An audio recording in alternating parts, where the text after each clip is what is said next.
Hey guys, as you may have noticed, I've been gone for a while. That's because I've been dealing with some health problems and I'm making a video to explain my journey over the last few years. To start things off, I was diagnosed with something called MALS, or median arcuate ligament syndrome. The journey to that diagnosis was long and painful, but right now I'm just going to explain what MALS even is. Stemming from your heart, you have veins and arteries. One of these arteries is called the celiac artery, which supplies your upper abdomen with blood. The median arcuate ligament is a ligament in your diaphragm that normally doesn't cause any issues because it's not near that artery. But some people are born so that this ligament is right above that artery and compresses the celiac artery. The celiac nerve plexus also gets irritated by this ligament compressing the artery, and that is what causes the symptoms of MALS. This is the basic gist of MALS. It's incredibly rare, affecting anywhere from like 1 to 15,000 people to even 1 to 500,000 people. And it affects mostly women as well, so at me being a guy, it was even harder to get diagnosed with this because some people just don't think men can get this. It's also just generally hard to diagnose itself because it mimics almost every other major gastrointestinal issue that you can think of. Pain in the upper abdomen, especially after you eat, diarrhea, bloating, nausea and vomiting, and development of the fear of eating due to the pain and symptoms of eating. And this usually causes a pretty severe weight loss. For me, it was about 50 pounds in the span of 4 months. I went from 120 to 75. And the personal symptoms that I felt included upper left abdominal pain shooting into my back as if someone had punched me and it was squeezing the organs inside of my chest. I was constantly nauseous, severely. I was taking Zofran 3 times a day, every day for years. I was bloated all the time. I had diarrhea multiple times every day. I couldn't eat anything due to being in such pain and being severely nauseous all the time. I developed the fear of food because of the pain and nausea. I lost a whole bunch of weight, became malnourished, became dehydrated, the usual stuff when it comes to just not eating food. I was cold all the time because I lost all the fat around my organs. I just started burping all the time as if my entire body was just full of gas that I couldn't get out. My feet and hands started swelling. My mother complained that my face was swollen. And I just got so depressed, anxious, and lethargic. And before I get into the story of how I got my diagnosis, I'm just going to give a list of all the things I was diagnosed before I found MALS. Starting in chronological order: depression and anxiety, IBS, gallbladder failure, small bowel disease, unspecified, because there are just too many small bowel diseases, I suppose, gastroparesis, possible genetic diseases, pancreatitis, acid reflux, and hiatal hernia. As you can see, that's a lot of different things and a lot of varied problems that are fixed in such completely different ways. And I was treated for every single one of these and found zero success in any of these treatments. So if you are dealing with symptoms similar to these, I would suggest you get a CT angiogram done as soon as possible to check to see if your celiac artery is compressed or not. But now that that's out of the way, let's talk about my journey. I've always had digestive issues even as a kid, but I always started up to overeating or IBS and never really looked further into it. They always flared up after I went out to eat, and I would eat way too much, and it would be like a family gatherings where I would eat way too much. I never really had it at home. It was always when I went out and had something special. And then it did start to affect me when I was eating at home. In the fall of 2020, at the height of the pandemic, I ate some pork chops, and I felt sick afterwards. That's normally not a big deal. I would go to bed feeling sick and then wake up feeling fine the next morning. I did not feel fine the next morning. In fact, over the next week, I started getting worse and worse and worse, eating less and less and less, thinking I was constipated or something similar to that. So I was taking laxatives and finding no relief through the laxatives. And then one night, it just boiled over, and I spent about 12 hours straight crying on the bathroom floor with severe pain and the most intense nausea I've ever felt in my life. I went to urgent care the following morning, still feeling like absolute death. They did some x-rays and found absolutely nothing.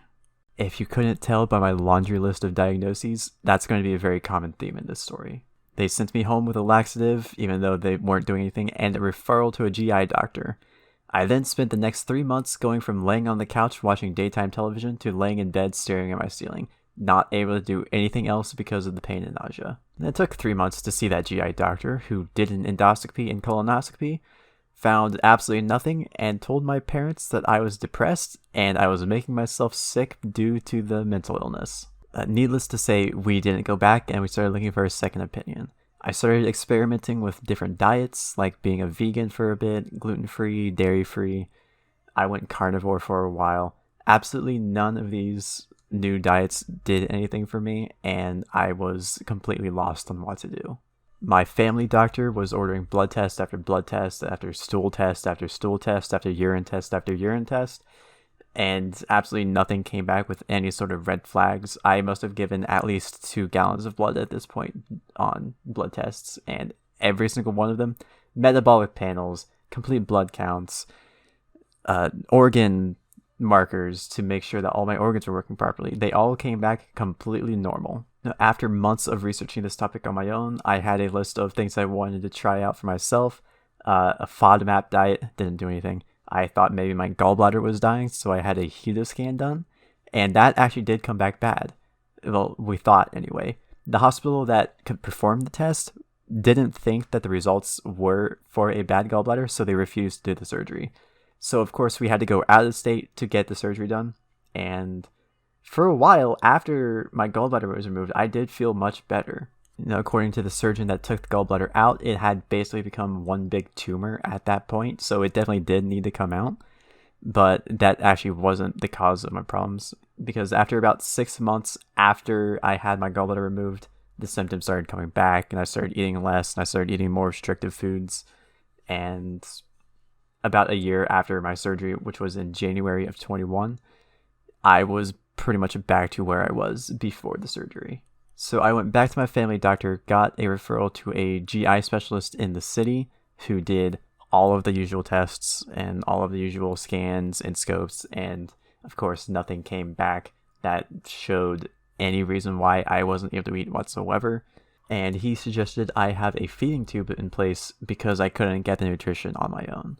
Now, obviously, we were very reluctant to do that right away, so we tried to do a little bit more on our own. Went to a full liquid diet, and that didn't work out very well.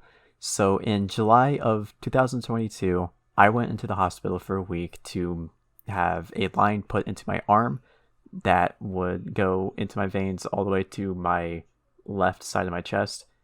And from then on, I've been living off of bags of nutrition that are pumped directly into my veins.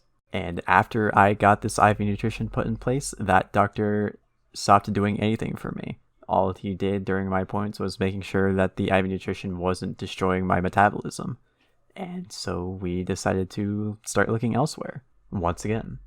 We decided to go to Cleveland Clinic next, and the doctor there gave me about 6 different prescriptions to try. Of course, none of them helped. All of them caused severe side effects, and now I'm scared of medication on top of being scared of food.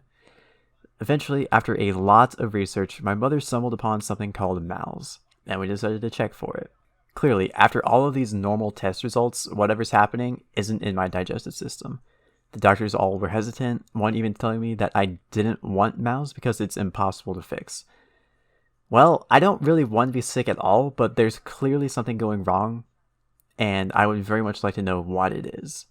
So he finally did order a CT angiogram, which is a normal CT scan that focuses on the arteries instead of the organs. Within 30 minutes of that test being performed, we got the results back. My celiac artery was severely compressed. And so we called up every expert on MALS that we could find in the US, made appointments with different hospitals around the country. A vascular surgeon at Cleveland Clinic told me MALS doesn't exist at all and I should go back to the GI doctor for more testing. The local doctor said he didn't do the surgery anymore because it's so rare, and my best bet is Mayo Clinic.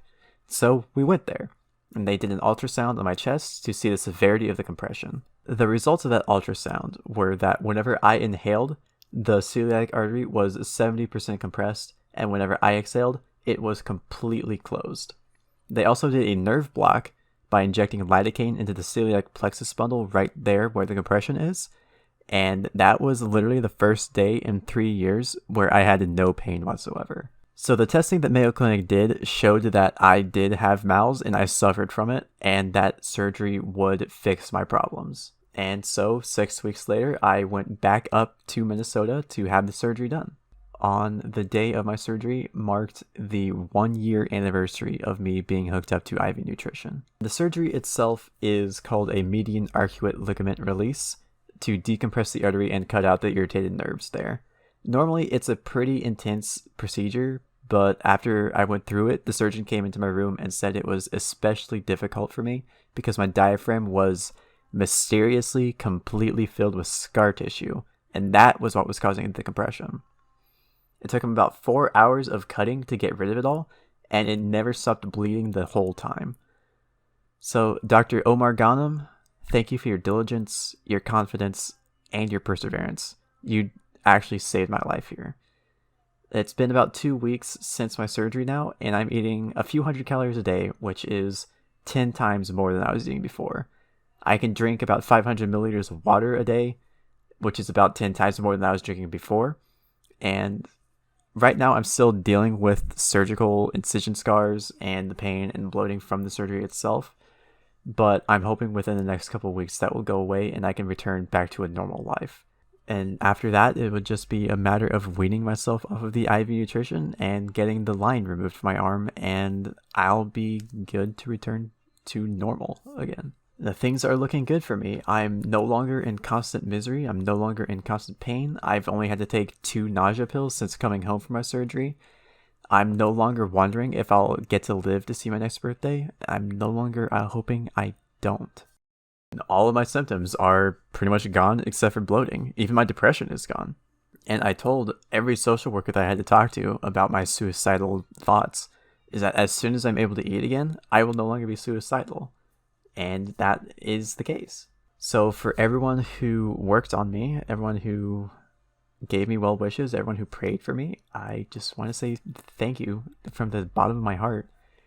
I couldn't have gotten through this without the support of my family and friends, and even just you guys as viewers.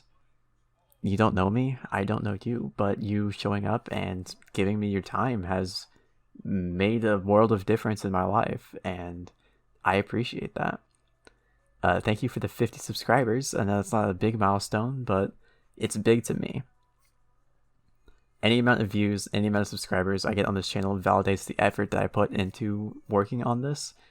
And I know we all have to start somewhere. And I'm hoping that the surgery, marks the beginning of a new life for me and for this channel. Thank you. I'll see you around.